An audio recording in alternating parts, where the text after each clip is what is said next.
College years are some of the most important years of your life. These are the years where you make decisions about faith and about love and about your career. These decisions will impact the rest of your life, so no pressure. These are also the years where you start becoming your own person. You're away from your mom and your dad, your family, and you start making your own decisions. These are also the years where you actually have to start paying your own bills, and you have to get a little more responsible and really become an adult.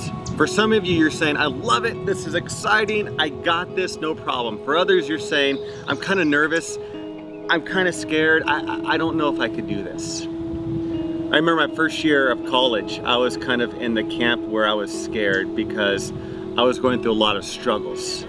The first struggle that really hit me my first semester, my first year at college, was my grandfather died. I just started getting to know my grandfather and spend time with him, and then all of a sudden he died, and I asked questions like, why God? And I was angry with God. I also had a lot of health issues. I would go to the doctors and we'd have multiple visits, multiple tests were run, multiple blood tests because I had some health issues. I'm asking the doctor, what's wrong with me? And after all was said and done, the doctor said, all your symptoms are all related to stress. And the third big struggle that happened to me was my first year of college. I was away from home for the first time. I've always been independent. I've always been on my own, doing my own thing. And so the fact that I was lonely and struggled with being away from home for the first time, I didn't realize how hard that would hit me, but it hit me hard. So my first year of college, I experienced a lot of struggle.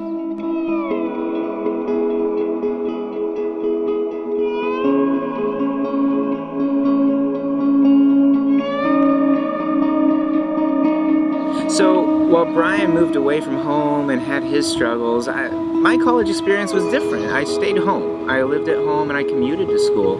My school was about 30,000 students, and so I didn't really have the same struggles, but they were different. For me, it was about, where do I fit in? How do I find my place in this new environment? What kinds of activities do I get involved in? Who are my friends? I also wasn't sure what major to do, so I tried a couple different things and I switched my major a few times, and it was challenging for sure. Now, another interesting thing that happened in college is I started questioning my faith more. And that was new for me. I didn't even know if it was okay to question my faith, but I remember in particular I learned one detail about the Bible, the book of Hebrews. I learned that we don't really know who wrote it, that there's some different theories. It could be Paul, it could be somebody else, and scholars have different opinions about that, well-informed ones, but to me it was a little bit shaky for my faith foundations because I thought, wait a second, we don't know this? What do I do with that? I had been taught basically you learn the Bible and you accept it as true and you don't really ask any questions. So is it okay to ask questions? So college is actually a really important time for your faith. And Brian and I for the last several years have been looking at the college experience, and we've been researching what are the major things that college students have to navigate with respect to their faith during these years. And what we've found is that there's 5 areas that are absolutely critical for college students to wrestle with. The first one is called ownership and integration. Now what this refers to is making your faith your own and then living it out in different parts of your life, different areas of your life. And what that reminds me of is the first time I actually taught a college course. It was really a different experience. I was a student for a lot of years, and then all of a sudden I'm a professor. Instead of obeying the syllabus, I'm enforcing the syllabus, and that was a bit awkward. Instead of listening, I'm teaching.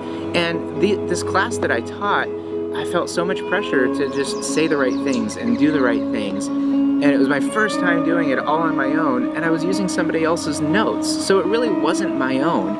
And I had this big feeling of being an imposter, and I didn't want people to find out that I don't really know what I'm doing. I don't really know how to grade papers or how to teach a course. So what did I do with that?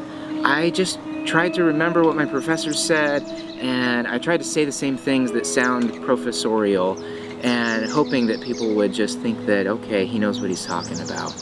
Well, that imposter syndrome is something that's so natural for us to go through in our walk, in our faith, in our spiritual development. We really have to get to a point where we wrestle with the things that we do because of our faith, and the things that we think and that we feel, the ways we interact with people, and we've got to make them our own.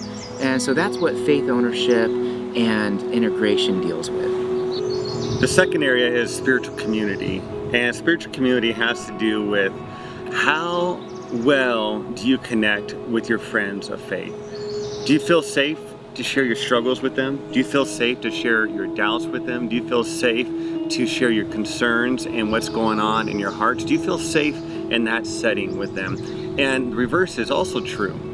Like, as you're sharing and as you're letting your friends know what's going on in your life and in your heart, do they feel safe sharing it with you?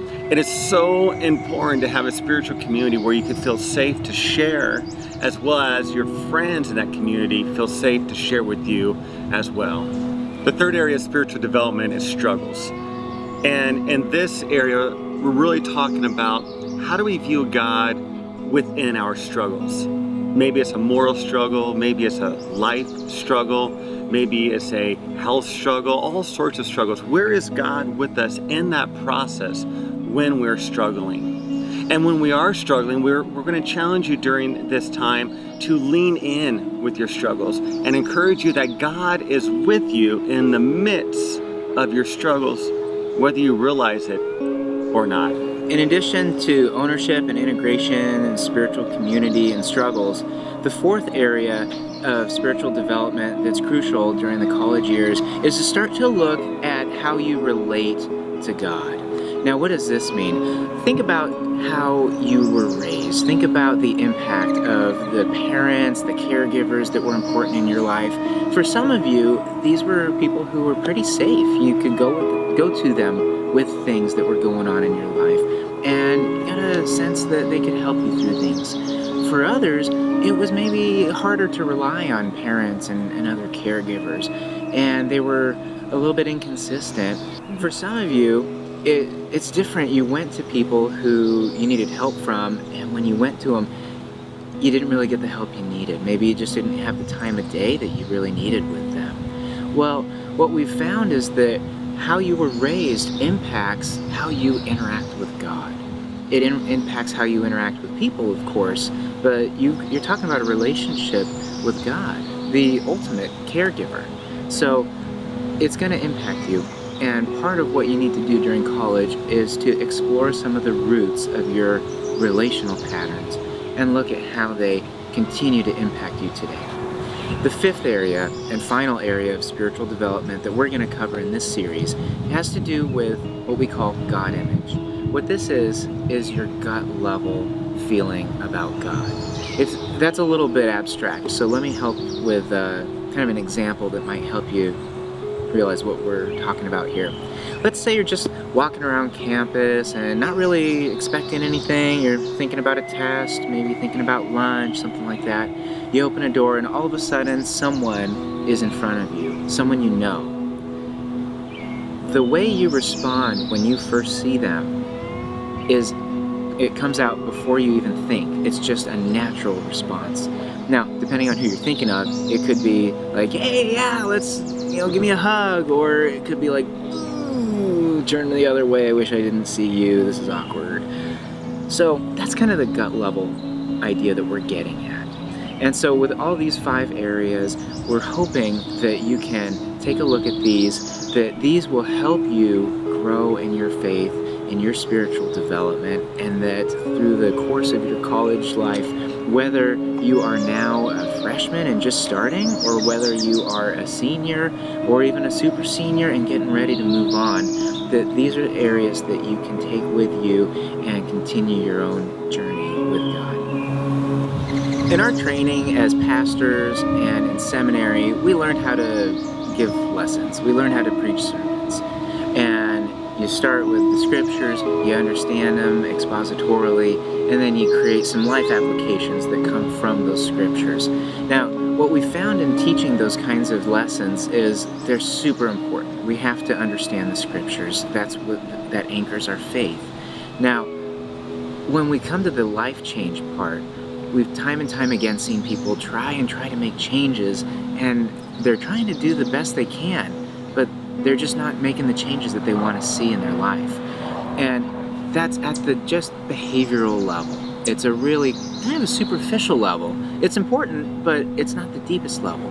What we're trying to do with these 5 areas of spiritual development is really help you develop a genuine faith that comes from within. It's authentic. So you're not just adding behaviors and things that you think you're supposed to do or stopping things you don't think you're supposed to do, but from within, stuff just flows out. That's the hope that we have for you in this series.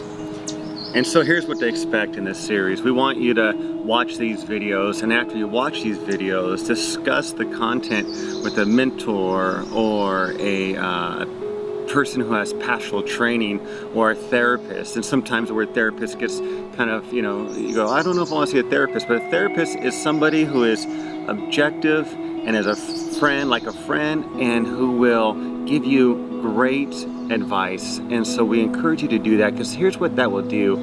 That will help get to the root of what's going on in your lives, help get to the root of the issues that you are going through.